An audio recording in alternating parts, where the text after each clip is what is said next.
त्याच्या महाराष्ट्राच्या आणि देशाच्या इतिहासात जेव्हा जेव्हा मुस्लिम समाजकंटकांकडून दंगा झाला त्या प्रत्येक दंग्यामध्ये पोलीस महिलांवर इज्जतवर हात टाकला गेला, बलात्काराचा प्रयत्न केला गेला, सिव्हिलियन महिलांवर देखील बलात्काराचा प्रयत्न केला. पोलिसांना तर मुंबईच्या अनेक दंग्यामध्ये ठेचून ठेचून मारल्या गेलेले आहे.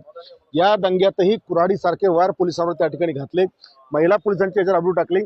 म्हणजे जशी औरंग्याची सेना त्याच्या काळामध्ये महिलांची अब्रू लुटायची, महिला हात टाकायची, तशाच प्रकारचे हे समाजकंटक आजही करतात. यांच्या अंगामध्ये औरंग्याची फौज घुसल्यासारखे चित्र या रक्षेत आपल्याला पाहायला मिळते. म्हणतात की मुख्यमंत्री जबाबदार आहेत.